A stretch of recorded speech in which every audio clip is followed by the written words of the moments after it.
Broncos Niners NFL Preseason Week 2 is this Saturday night, and we will be live for a watch party, so make sure you tune in. It's a great way to take in Broncos football. We'll be live 7 p.m. Mountain, so 30 minutes before kickoff. If you will be tuning in, type me down in the comment section. I just want to get a good head count, make sure I've got enough food and drink for everyone, so tune in if you have never watched a Broncos Breakdown watch party before.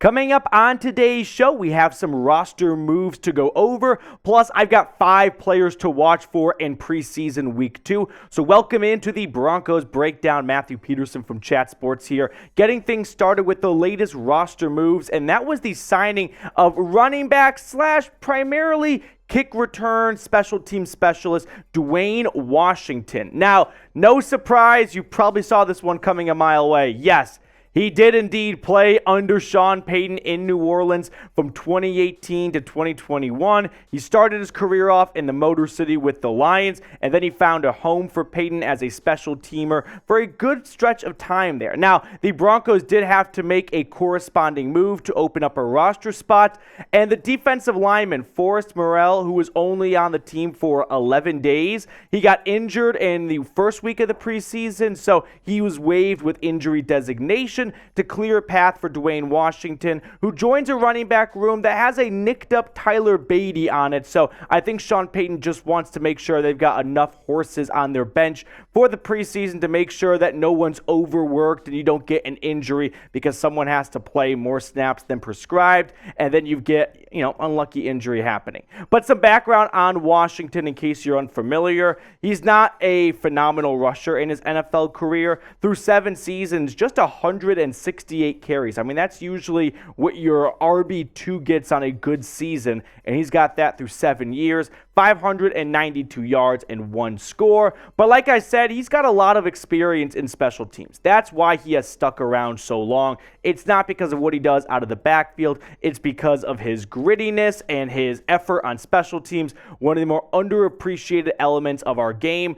14 kick returns in his career, 245 yards and 17.5 yards a return with no touchdowns to go along with it. So with Dwayne Washington coming over to play that RB4-5 role, whatever you want to call it, I also think you're adding some special teams value here. And that leads me to this. What is the biggest concern in your eyes for this team going into 2023? Is it the offense? Will be nice. We'll put all 3 elements on there, although I don't think anyone's going to vote for the defense. Or do you think it's special teams? I think Dwayne Washington is coming here not to try and spice up the running back room, but maybe try and help the special teams unit. So give me your biggest concern: O for offense, D for defense, or ST for special teams. Personally, I think you got more special teams competition coming in. Washington is not being signed to push Jaleel McLaughlin for that RB3 role or RB4 on the practice squad. No, the special teams unit being led by Mike Westhoff and Ben Kotwika, they know they have a big task, right? This was the worst special teams unit in the NFL last season. They got no spark in the punt return game, the kick return game. Brandon McManus had one of his worst seasons yet. Across the board, special teams was a disaster. And it wasn't that great against the Cardinals. So I'm not surprised that they are not leaving any stone unturned. And if Sean Payton knows a guy from his time down in the Big Easy who he thought was a good special teamer and can potentially push for a roster spot, I'm not shocked that they are going out and they are adding more players midway through training camp and preseason. Now, never miss any roster moves when you are subscribed. We have over 14,500 subscribers here. The road to 15,000 and then 16,000 is well underway. So lock yourself in for the best free Broncos YouTube coverage out there. Now let's talk preseason week 2, Denver going to the Bay Area to take on the 49ers. I've got 5 players to watch for. Now, before we get to my first player, I want to start with a little bit of a cheat sheet here, a caveat. I'm going to go with Russell Wilson. I'm not definitive that he's going to play in this game against the 49ers, so I'll leave myself an easy backdoor out of this in case he doesn't play. But if he does play, of course, Russell Wilson is someone to keep an eye on. Against the Cardinals, he went 7 of 13, 93 yards, and a score. He played 4 offensive series. They scored a touchdown on the last one. So, of course, I want to see how Russell Wilson fares in this game if he does end up playing. I'm not quite sure what Sean Payton is thinking. He might toss him out for another series or two, or maybe he thinks he has seen enough through a lot of really good practices in training camp. Now, let's jump into my first player to watch for that I know is playing, and that is Javonte Williams. Sean Payton said that Williams is expected to play on Saturday against the 49ers. Now, he is coming off not just a torn ACL, but as we know by now, an LCL and a PLC. Anything that ends in a C or an L in your knee, you don't want to tear. Unfortunately for Javonte Williams, he hit the trifecta. He tore all 3. And less than 12 months ago, keep in mind, October 2nd, 2022 against the Raiders. And this is, as I'm calling it, a medical miracle. This comes with my PhD, my medical degree from watching The Good Doctor through like the first 2.5 seasons. But I think coming back from 3 torn ligaments in your knee 10 months later, that is a medical miracle in my eyes. Now, I do want to say, don't expect a lot of snaps from Javonte Williams. Sean Payton told the media today that they are hoping he plays 10 to 12 snaps for Williams and maybe 3 to 4 carries and hopefully 1 reception, but that's going to be about it. They're not going to put him out there for 10 snaps and have him run the football 10 straight times. So he'll get 3 to 4 carries, 1 reception, and if 10 snaps means 1 long drive, then maybe he only plays 1 series. But if it's a quick 3 and out and they get back on the field, maybe he plays a second drive. But don't have big expectations for 33 coming back in his first game. Can you really call it your first game back in the preseason? Keep it mild, keep it tempered, but we're going to see Javonte back. Now, our Raiders report host here at Chat Sports, Mitchell Renz, he is a big Josh Jacobs stan, and I have never been a big Josh Jacobs guy. So let me know who you think has more yards in 2023. Javonte Williams, who is coming off a torn, anything ending in an L or a C, or Josh Jacobs, the NFL reigning rushing leader. I'm typing 33 because at least I know Javonte Williams is on a roster right now. Whereas Josh Jacobs, this could get Le'Veon Bell ugly still. So I'm going to go with 33 with Javonte Williams. Moving on to my second player to watch for, it's a relatively unknown guy, but he became relatively known after the first preseason game. Elijah Garcia, the defensive tackle who came over from the Rams last season. Denver signed him in December off of LA's practice squad. He had a little bit of regular season time with the Broncos in 2022, but the guy made a name for himself in the first week of the preseason, going off for 3 tackles and 2 sacks against the Cardinals. And now Garcia has all the attention on him on a defensive line depth chart that doesn't have a ton of great depth, meaning any random UDFA, which in this case Garcia coming out of Rice, could make a case for a 53-man roster spot. Zach Allen, DJ Jones, I think are the only 2 guaranteed locks. I mean, Jonathan Harris is going to make the roster, but I wouldn't put a gun to my head and say that. You have Mike Purcell, who's coming back with an injury in the meantime, but you got Garcia and Mustafa making some noise at the bottom of the roster trying to make a push for the 53-man. And I think Garcia, if he has another great preseason game, he could not just cement himself on this roster, but maybe even take it a step further and get himself in that defensive line rotation.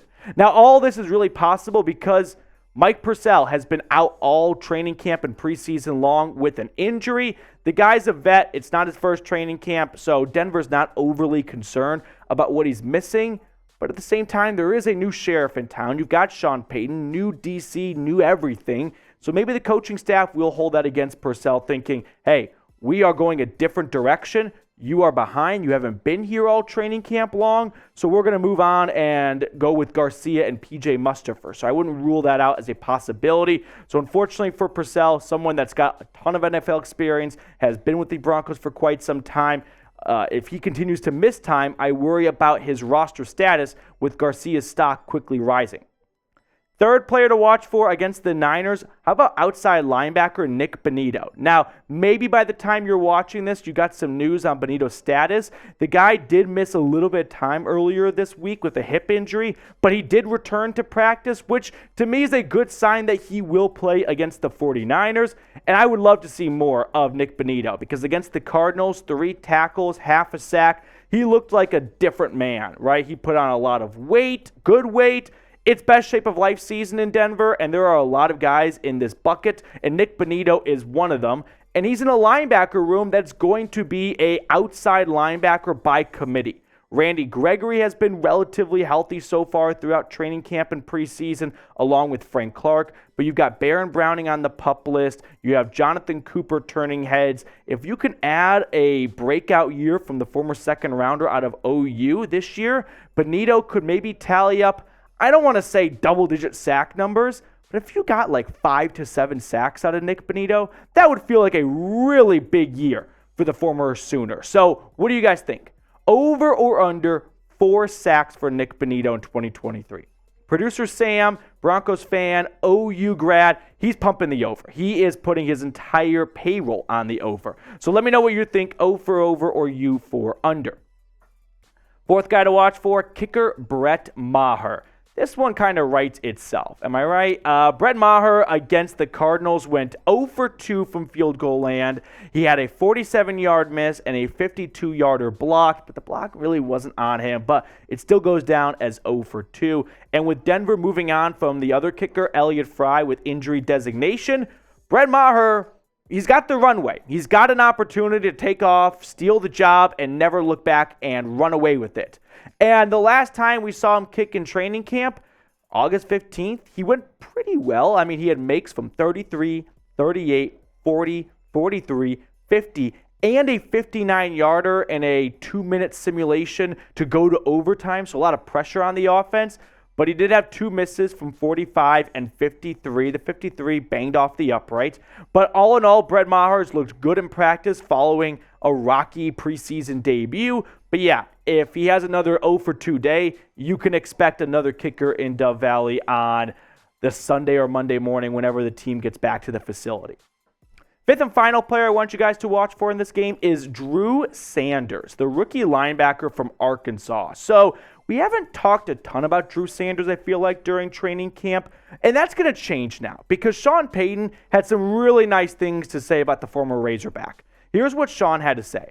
You see physically, you see his speed, his stature, his length, all those things. He's going to be someone that does a lot of things for us. I've been encouraged. And even his own defensive coordinator, Vance Joseph, had really nice things to say about Sanders, saying he's a talent, obviously. He can really run. He's really smart. We've got some things that he's going to do in the fall that we won't show right now. He's all in.